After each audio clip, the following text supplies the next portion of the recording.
Bonjour, donc on va commencer un nouveau chapitre sur les équations différentielles. Alors une équation différentielle, c'est une équation dont l'inconnu est une fonction.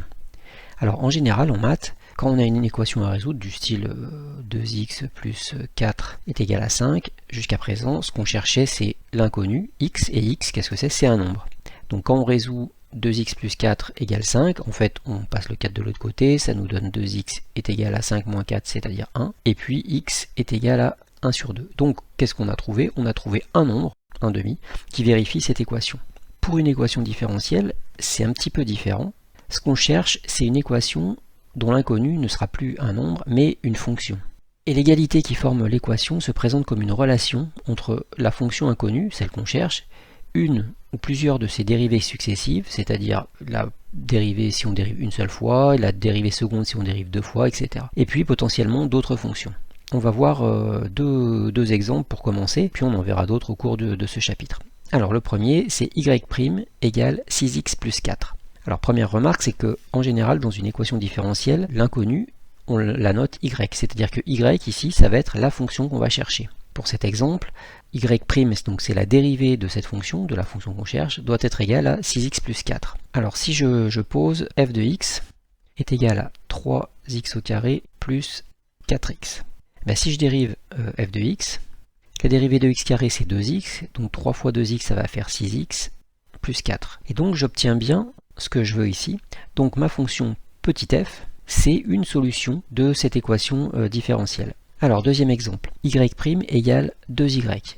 Alors ici on a une relation, on cherche toujours la fonction y, qui est cette fois dans cette équation est sous la forme de sa dérivée, donc y', et de l'autre côté 2y, donc la fonction elle-même. Alors si je pose f de x égale exponentielle de 2x. Je calcule sa dérivée.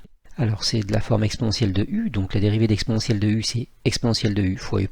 Donc ici ça va donner exponentielle de 2x fois 2. Et bien ça, je remarque que ici on a petit f de x, et donc c'est bien 2 fois f de x. Donc ma fonction petit f vérifie bien que sa dérivée est égale à 2 fois elle-même. Donc cette fonction f est bien solution de cette équation différentielle. Alors la première sorte d'équation différentielle qui va être vraiment importante pour nous, c'est les équations différentielles de la forme y' égale f. C'est-à-dire la dérivée est égale à une certaine fonction, comme l'exemple numéro 1, celui-là.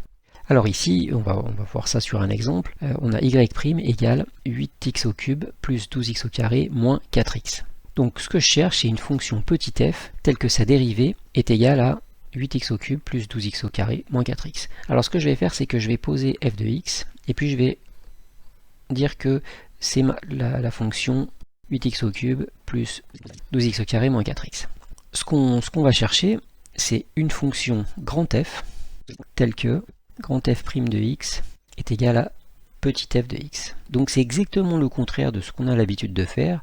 En général, on vous donne une fonction et vous devez calculer la dérivée. Là, c'est le contraire. On a la réponse de la dérivée, c'est petit f, et je dois trouver une fonction grand f, telle que si je la dérive, je trouve justement ce petit f. Donc, je cherche une fonction grand f, qui une fois dérivée, va me donner 8x au cube. Alors, l'idée, c'est de se dire que cette fonction, il y a trois morceaux. Il y a le premier, le deuxième et le troisième. Alors, je dois avoir un morceau qui une fois dérivé, donne 8x au cube. Alors, ce que je sais, c'est que la seule fonction qui donne des x au cube dans sa dérivée, c'est x puissance 4. Pourquoi? Parce que la dérivée de x puissance 4, c'est 4 fois x puissance 3. Alors si je laisse juste x puissance 4, donc je vais avoir 4x puissance 3, mais moi en fait je veux 8 x puissance 3. Donc il suffit que je multiplie par 2. Si je mets 2x puissance 4, si je le dérive, ça va me donner 8x au cube. Donc la première partie est correcte. Ensuite il y a un plus, j'écris mon plus, et j'ai 12x au carré. La seule fonction qui, une fois dérivée, donne des x au carré, c'est x au cube. La dérivée de x au cube, c'est 3x au carré. Mais moi, je ne veux pas 3x au carré, je veux 12x au carré. Donc, il suffit que je multiplie par 4. Ensuite, il y a un moins, j'écris mon moins. Et puis, j'ai 4x. La seule fonction qui donne des x, une fois dérivée, c'est x au carré. Donc, je pars sur x au carré. Et la dérivée de x au carré, c'est 2x. Mais moi, je ne veux pas 2x, je veux 4x. Donc, il suffit que je multiplie par 2. Et j'aurai bien ma dérivée, c'est-à-dire 4x. Donc ma fonction grand f de x est égale à 2x puissance 4 plus 4x au cube moins 2x au carré, et c'est une solution de cette équation différentielle. Alors, plusieurs propriétés et théorèmes. Le premier théorème, si f est une fonction continue sur un intervalle i, alors f admet des primitives sur i. Alors plusieurs remarques. La plupart des fonctions qu'on connaît sont continues, et donc toutes les fonctions admettent des primitives. Et on dit bien des primitives, c'est-à-dire qu'a priori les primitives ne sont pas uniques.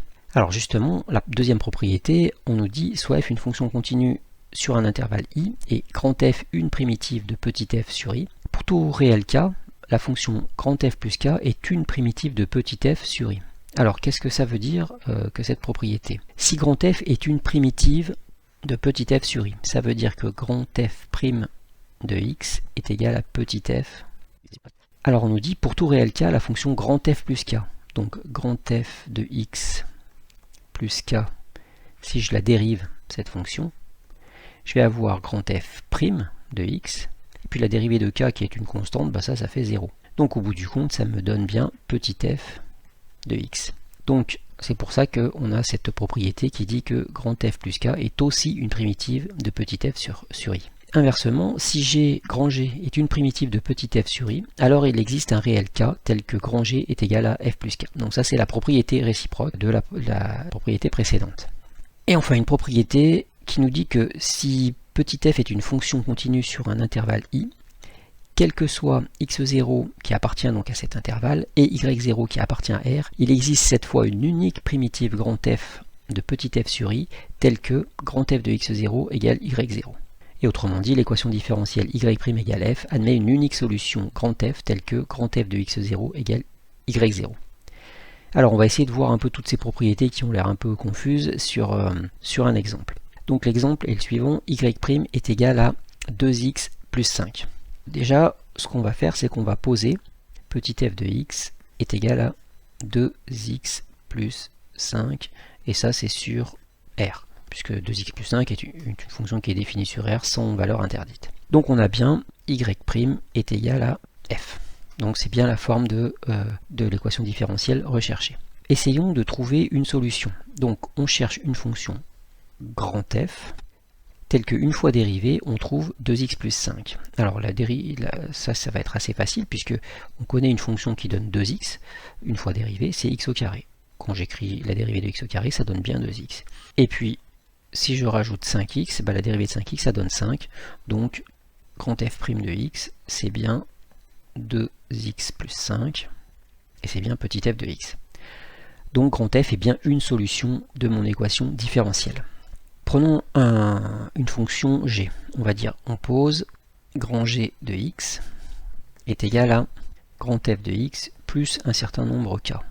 K, c'est un nombre réel, peu importe lequel.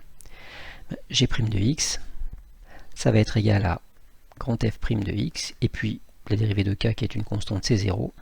Donc, on a dit que la dérivée de grand f de x, c'était petit f de x, et on trouve bien grand G' est égal à petit f. Donc, grand G est aussi une solution de l'équation différentielle, ce qui correspond donc à cette propriété ici. Et puis, la dernière propriété, c'est que dans certains cas, il existe une unique solution. Ça, c'est si on donne deux nombres, un qui appartient à i, et puis un deuxième qui appartient à r. Alors ici, l'intervalle i, c'est r, puisque notre fonction petit f est définie sur r. Donc, admettons qu'on nous donne ces deux nombres, et qu'on nous dise, on pose grand G de 2 est égal à 4. Donc moi j'ai choisi 2 et 4, mais l'énoncé vous donnera peut-être d'autres nombres, peu importe. Et le but, ça va être de trouver, à partir de cette équation, grand G de 2 égale 4, de déterminer justement le nombre k, la constante de la fonction g. Si j'écris grand G de 2 égale k, qu'est-ce que ça va nous donner? On sait que grand G de x égale grand f de x plus k. Donc grand G de 2, c'est grand f de 2 plus k. Alors grand f de 2, ça va être 2 au carré, plus 5 fois 2, plus k, et on nous a dit que la réponse c'était 4. Donc ça nous fait une équation. Donc 2 au carré plus 5 fois 2, ça va nous donner 14, est égal à 4. Et on en déduit que k est égal à 4 moins 14, c'est-à-dire moins 10. Grand G de x, c'est grand f de x, on sait ce que c'est, x au carré plus 5x, moins 14.